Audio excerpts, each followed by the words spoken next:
Awiton, nagihatag sa atong mga batanon kanhi. Salamat guys sa mga mensahe sa awiton. Kung atong sabton o kaigsunan ang mensahe sa awit, dili kita taga-dinhi. Kaya ang atong ikuloyan ang tuwa sa langit. Muna kung yung basa ng Biblia sa 14:1, 2-3 sa Juan, ingon ang Dios, dili magtaguol ang inyong kasing-kasing sumaling ka mong kanako sa balay sa kong amahan ay daghan kuloyanan. O mato ako aros pag-andam lunaan kaninyo. Ingon siya, kung makaandam na gani ako, mubalik ako hindi pag-usap, kuhahon ko kamo aron kung di gani ako tuwasan kamo. Pagkanindot mga kaigsunan sa pasalig sa Dios nga ang kuloyanan sa mga katawhan na mga mainantuson, mga matinumanon, tuwag yun siya. Una mga kaigsunan, kadang ang kuloyanan dili na binuhat o tao. Binuhat matutapos ito Pablo, dili na binatutaw ko dili. Ang Diyos mismo mo'y nagabuhat na. So salamat kayo sa mensahe sa awit. Ang atong nabati, dili pa dugay mga igsoon. Inumdum ko dito sa Madrid sa una, sa diyan ang himo ang Merkulis sa gabi is pagsimba, medyo batanon pa ko. Ingon ang presiding leader, kinsa may atong tagaan sa awit, wala kong ginitindog, kamay ang panagin. Niya, ingon ang preside, nandikin mong wali niya atong speaker kung may awit. Ingon ang speaker diri. Sa dilapat, sa diha na human ang opening prayer, nitindog ang speaker, siya kinitawag. Ang iyang giganta makaigsunan, kining ang mga tinunan ni Jesus. Kapag tayo mo nagkanta nga, mga tinunan ni Jesus, nagpangtangakan. Muna iyang giganta. Nahuman dito niya mga igsunan, manigkanta, ingon siya, salamat sa mensahe sa awit, iya kong kasalamatan ang iyang awit, before siya nagwali. Abi na ko nga, di nagimutindo kami means, mapugos kong kanta igsoon, nagkol kami siguro yung maawit at ito. Ang atong kamisahe ni ini nga kagabion mga igsoon, una kini nga gabi o Miyerkules sa tuig 2023. Mao ni ang pinakauna mga kaigsunan nga gabi sa tuig 23, tuig 2023 nga Miyerkules. O kung atong tanawon, murag daghan yun. Daghan ang bakante nga lingkuranan. Pero di kita na to sila igsoon bisang usahan na to. Naging mga tao na wag yung maanan sa Manila. Dili padugay ang bagong tuig mga kaigsunan. Ako na pag-inaiya sa uban ng mga dentista, di malayo din sa bisan sa ako kapingkas. Kaya nga sa nasunod niya ang tradisyon sa iyang amo.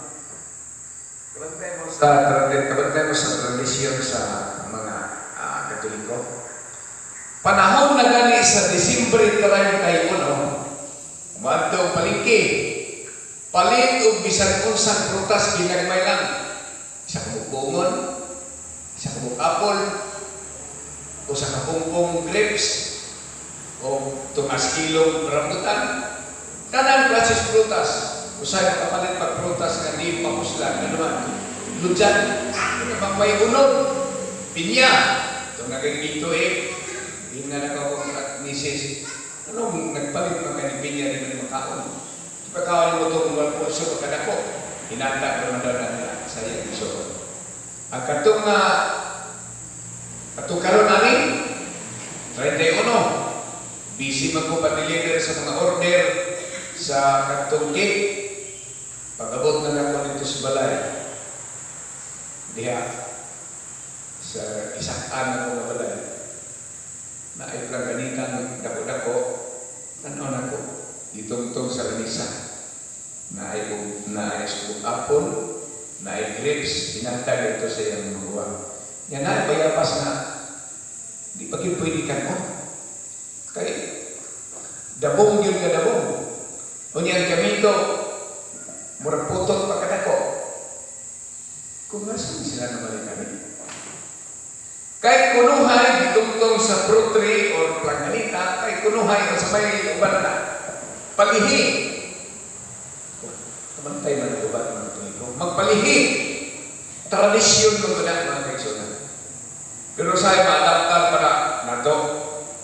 Pero ang pinakalindot unta na pagpalihi, para na kung saman, kining pagsimba nato sa unang gabi sa bagong tuig na niyan. Mao yan ang pinakauna. Siguro ang uban, basit sa Sabado na. Unang Sabado sa bagong tuig, mga kaigsunan. Mao na nga, ang uban, mga kaigsunan, dunay mga palihi. Ang 2 Corinto Kapitulo 5, versikulo 5, 17. Ikadong Corinto Kapitulo 5, versikulo 17. Kung di mong basahon ng Biblia, ato din basahon. Ngayon ang 2 Corinto 5, versikulo 17. Busan kung bisan kinsa ang anak ang Kristo, bago na siya na binuhat. Ang mga butandaan nagpangagina, anya karon sila nangabag una. Ang tao di ay nga anak ang Kristo pag-unang binuhat. So wala akong tradisyon sa una. Unya, tungod kay bago naman ang binuhat, diya na ang tanan ng mga butang na wala mahimot is Ginoo. Adunay sa kabata mga kaigsunan na nakadawat og regalo sa bagong tuig. Pag-abot sa bagong tuig, nakadawat siya regalo. O kang nadawat niya nga regalo sa iyang iyaan payong niya kakining bata, babae man niya. Perting libayas bata nga nakadawat siya o regalo sa iyang iyaan. Kanya kay payong man, pero luming ang payong dako ng kapuslanan panahon sa tinguan. Abi ni mo sa iyang ibuhan, Brother Roger, tungod sa kalipay sa bata nakadawat siya payong, gidaladalas bata payong maginuan. Kita din niya itong buong tuig, pero di makuha na, nakaligoy taon na, Brother Video, ito ang basa na yung tungod kayo. Sobra sa katignaw siguro. Gidaladalas sa bata, 5 na kaadlaw, gidala sa panaw-panaw ang bata, nakalakaw, gidala payong maginuan. Ang nahitabo, nisud sa banyo. Pagsud niya sa banyo, gidali ang payong, giabrihan niya ang siyawer. Ako suking siyawer, dito siya nagpatungod sa siyawer sa uwan. Tungod sa kalipay sa bata na siya nagadawa, igsoon o bagong o regalo. Tingali, ang uban ka na ito, narigaluhan o mga sirina. Gawa sa itong changing gift, kaya di ba na matawag regalo. Katong regalo, gawagi ka kabaos, ihatag ranino. Ako igsoon, gitagaan ko ni Sister Kabiling o regalo. Gitagaan, dili ko ni ikaw lang. Gitagaan ko ni Sister Kabiling o regalo. Ako naman itong suotod o musimba ko. Makita na nga ni mo, wala akong isuot, mabangan ito na kukusot ka Sister Kabiling. Munang nalipay ko, mga kaigsunan, kay nakadawat ko o regalo, tingalay ko man ka na ito. Sa mga siguro, ang mga milyonaryo, ilang mga bata, nagkaanlag ba? Tingali kita ka nagsakyanan. Katong ako maguwang si Brother Robin, kaya laman si Brother Jerry. Sa dihan na nakabot siya sa 60 katuig ang panuigon, pagkabot niyang senior citizen. Ang iyang anak nga naas klaber, nagpuyo, kaya namin niya sa klaber. O ang anak niya nga sa Manila, mauray doon ay koneksyon. Tawag ang anak dito sa Manila, ngandang magluloy ng nasa klaber, ngandang bibi itong sa Manila. Anak na sa ating buwan. Si Bibi Luy, sa 60 naman katuig dahil si tatay. Unya atong regaluhan. Ingon si Luloy, unsa may akong irigalo nga pigado magubi. Siya magpalit kong multikaw. Ayaw yun pagsabak ang tatay. Magpalit kong multikaw, pagtanaw multikaw sa klaber. Nagkanang bahalag si kanan, basta nindot pa. Nangita si Luloy o multikaw. Dali na sumilaron makaigsunan kita siya multikam 165,000. Ingon siya pina multikam din gipicturan ni Loloy gisin sa messenger ni Bibi natanaw ni Bibi okay ang multikam. Gipalit ni Bibi gipadala si Bibi kang Loloy. Magpadala padala si Bibi kwarta kang Loloy gipalit ni Loloy ang multikam. Pag-abot sa 60 nagtagda ka panahon, gibiyahe ni Loloy kay naman sa Escaber, yang gibiyahe ang multicam dito sa Sur, dito sa Amo, sa kami. Yang gibiyahe. Iya ingon si Robin ko kumuha. Pag kumagang multicam Loy, isa ako irigalo ni mo. Isa ay binuang biyahe. Sige, antong nga program naon sa dihang mga panahon magkaigsunan. Ipakita ni Luloy, ang itunol ni Luloy, kang Brother Robin sa iyang amahan, ang kartong rehistro sa sakyanan ug dip ug seal sa pagpalit ni Bibi. Naka-address ito kang Robin. Pilting lipaya, ikaw ha, Brother Jere o si Jerel, malaysis na ginangay Jerel, ug regalohan kang di siya magsabahin mo. Pero siguro din mong lipaya, sakyan na, irigalo, kaya maglutan ng engineer ko, usan ko ka na, posible. Kaya katong ako maguwaging siya sa kaniskoy lang mga manghon, aw yung mga anak, pero kalisod, pero karon ni anak na ako maguwag, as in milyonaryo na yun, ang iyang mga anyang anak. Engineer, civil engineer yan po. Milyonaryo, as in milyonaryo na yun, kanaan ay pagaling construction. Kasi mga sakyanan, mga bako mo daw. Karon ang yung project dito sa Cotabato, murang 5 stories ang buto sa lagi trabaho niya. Di man dapat pwede o diling ka, kaya naman ang kawaling construction. So, ito niya na mga kaigsunan. Tingali kuban mga dapat o sakyanan. Tingali kuban mga unsa mga badawan. Apan kining tanan mga kaigsunan, nagadala kini og dako kakalipay sa tanan nga nakadawa. Kaya ko lang nga nakadawat ko, kang Sister Kamiling, nalipay dito mga kaigsunan. Apan ang Ginoo mga kaigsunan, naghahatag ka nato, o kung saan naghahatag ka nato, bagong tuig, dili padugay atong gisaulog nini ang tuig 2022. Girigaluhan tas Ginoo lain bagong tuig. Ug mauni ang unang gabi sa bagong nga tuig mga kaigsunan.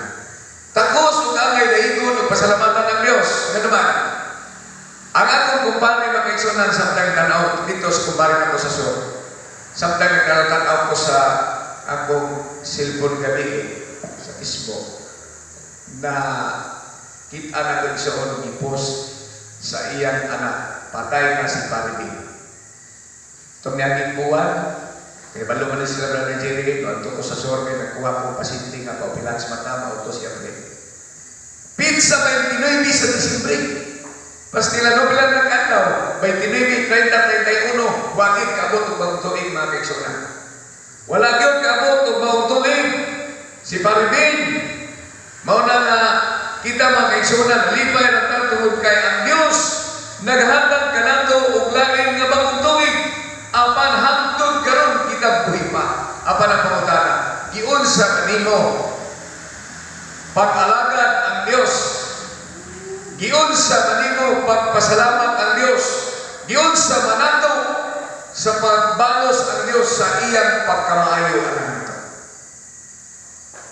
Una mga kaigsunan, tingali kita nakadawata o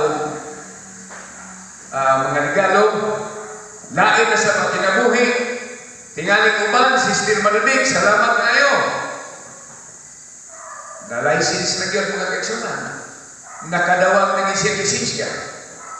Mao na magina. Edukasyon, bayong panlamas, bayong pamunahuna, paninampi, kung sa pagkakapunod kalinaw. Kitang tanan mga kaigsunan, kung labaw sa tanan, nakadawag ka sa kaluwasan. O karon ang atong amahan na nasa langit, nagahatag ang mga kasa alang ka na to. Iyon sa mato pagsuklian. Unay atong una-unahon mga kaigsunan. Apan kinintanan ko niyong masalang Santiago 1:17 ang masawang Biblia. Santiago, Kapitulo 1, versikulo 17. Mauni ang gisulti sa balaan nga kasulatan. Versikulo 17 sa Santiago. Ang tanan nga maayong hiyas o ang tanan himpit nga maayong lawas nagagikan sa Dios, nagagikan sa itaas, nga ginabuko sa mga saanan kanato. Pastilan mga kaigsoon, nakadawang taon maayong mga lawas gikan sa Dios, apan giunsa kanato pagsukli ang Ginoo. Tingali ko ba no ayon pagkabana. Di ba lagi siguro daw murag kung imong sabton murag okay na siguro nila. Pero alang nato mga kaigsoon alang kanako igsoon alang nako atong yung palihian Ginoo. Kaya kung palihigan ito sila ng mga prutas na sa hindi mapuslan, kini pa kanatong pagsimba mga mapuslan. Mo na mga igsunan ng Diyos, nagahagad ka nato, uglanin o sa bagong tuig. Di ba mga igsunan, usa kini kadako, mapanalangin alang ka nato, nga kita karon mga buhay pa. Hangtod karon buhay pa. Kaya na igsoon, masada ko sa akong paminggan, nagibiyag sa Ginoo nako.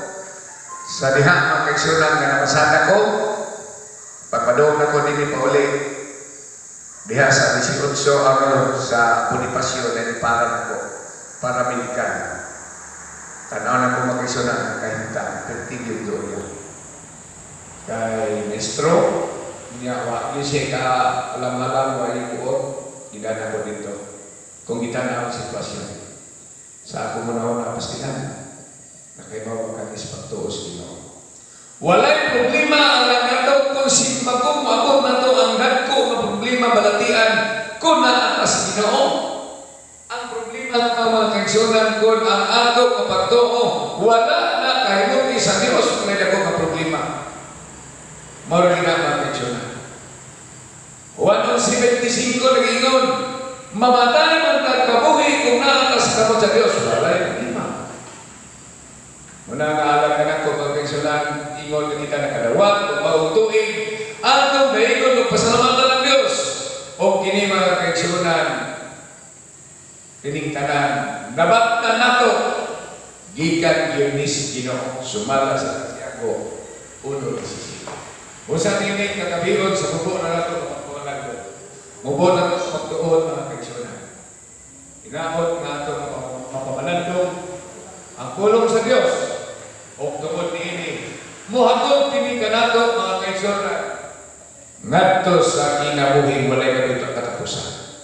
Ako magaingon daghang salamat. Ang uban nato mga kaigsunan siguro ugma, mubiyahe na sila paingon sa Lima.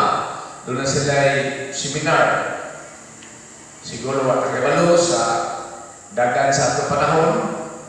Gani gisulti sa atong presider nga doon na po umaabot. Wa man ta makandoy ni anak kung mabot. Kung sa nakakusog, apan kung mabot makaigsunan, at least ikaw ako preparado. Daghang salamat ng Dios, magpanalangin.